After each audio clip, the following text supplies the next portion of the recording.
This presentation is about current flow. In this lesson, we are going to learn to distinguish between conventional current and electron flow. Unsay kalainan aning duha. First, let us know that current is a measure of how fast charges are flowing. This is the general definition of the term current in the context of electricity. Sa context of fluids, current kana bang pareha sa suba, unsa ka sulog, unsa ka kusog ang agos sa tubig. Here we are talking about charges that are flowing, not water. The use of the term currents is like this. Sometimes you use the word low current to mean the slow movement of charges, high current meaning fast movement of charges. We also use the word current in a question like this. What is the amount of current that flows through the wire? Muna siya ang pag-ansiran ng mga problem. Then the term current source, kuan ni siya, component na siya, which serves as a generator of current. Then another question, what is the current through the resistor? Murag-murag inana ang mga question nga ma-encounter na to later. And there are symbolisms that we use. Capital I for this current, and we also use the letters small letter I, small letter J, usually sa advanced physics and sa engineering. The SI units for our current is ampere or coulomb per second. Note that coulomb is your fundamental unit for charge, while the second is your fundamental unit of time. Ang kadak-on, the how large the current nga ato ang ma-detect usually naa lang sa milliamperes. That is why commonly we use this uh, prefix milli for the ampere, because most of the things nga ma-observe na to, ma-detect na to, ginaistoryahan, are within this range divided by 1,000. So yung nani, current can be defined as the amount of charge that pass through a specified area over a given time interval. Notice the use of the word amount of charge.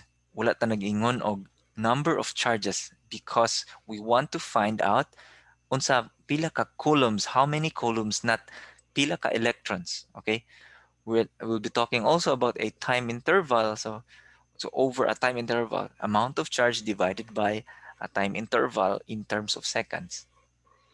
Current can be a flow of positive charges or negative charges or neutral charges. And as we zoom out, ang katong nakita ato ganina, mo to siya ang sulod sa imuhang wire. So naay charges nga nagflow. So your cross-sectional area now has become a point.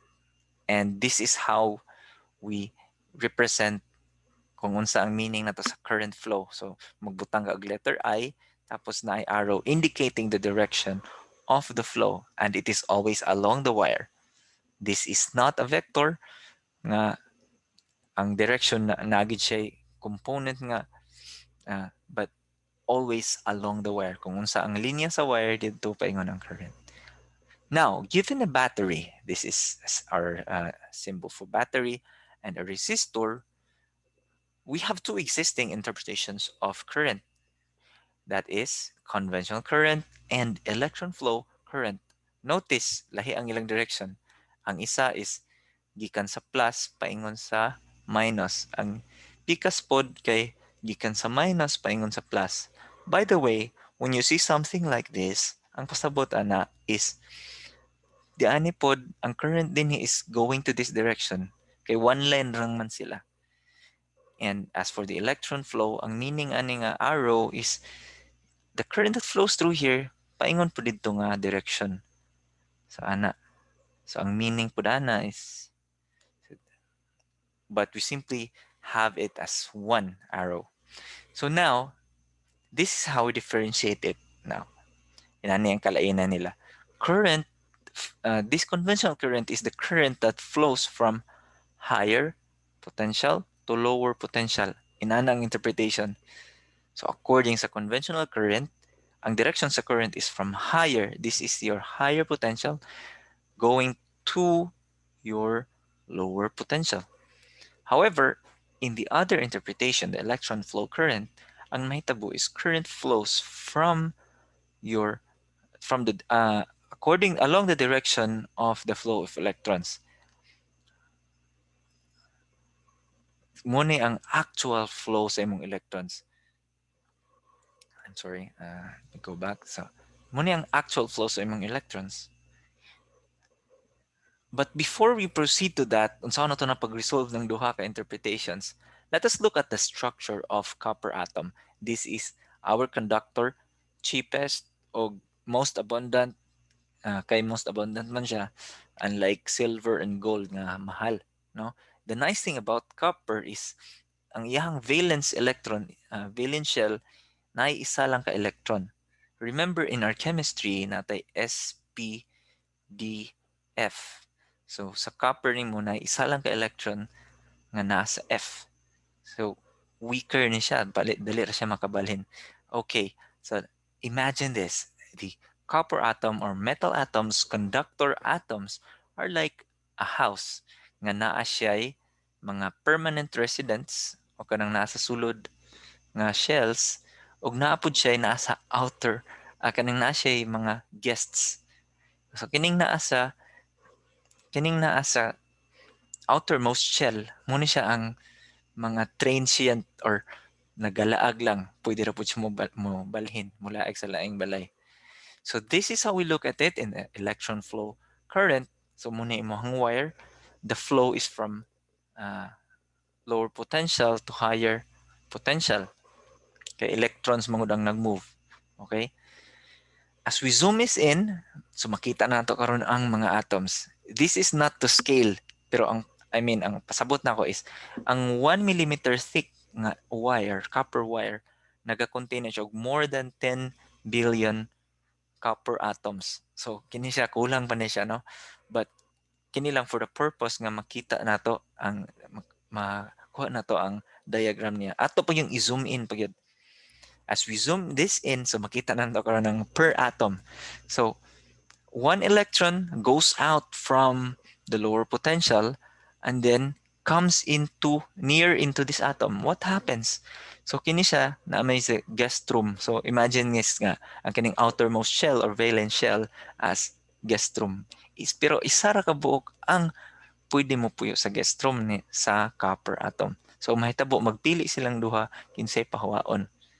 So ang isa nila mobalhin didto sa silingan. Niya ang silingan copper atom ang gihapon. Isa ra gihapon ang pwede makasulod sa ilang guest room. So ang nana po isa nga pawaon na pod. So this creates a flow. So mo ni siya ang imong electron flow current. Understood?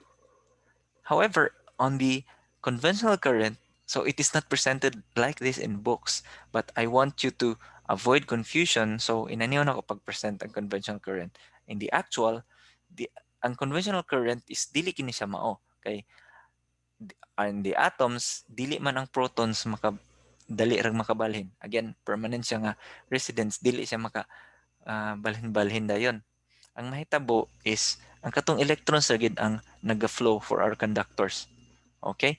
Pero inaniyo na ko pag-present. So this is how I'll present it.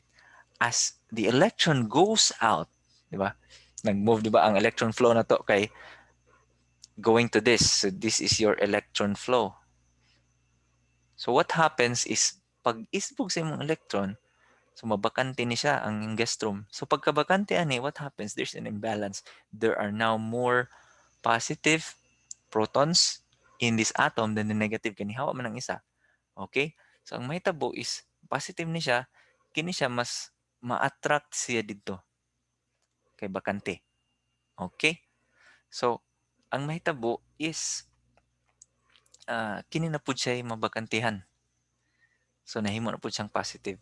Can you see now the pattern? So ang plus nag-move di adto. Okay. So this is how we look at conventional current. So conventional current, positive charges flow from higher to lower potential. But the thing is, Either way, define the current. Balag wala ka kasabot unsay what's happening on the inside of your wire. Computation results will be the same as long as you are consistent with the definition that you are using. So kung mogamit kag electron flow sa imong isa calculation, you just be consistent nga electron flow ra gid tanan. Kung mogamit ka og con, con, sini, conventional current, dapat conventional current pud tanan imong gamiton. But for us, so we're going to use conventional current kay mo man ni ang naanda na gud sa mga diagrams. It's always like this. Again, let me emphasize that it is not the protons that are moving in a conductor nga transfer siya from one atom to the next, but actually electron ang naga-flow.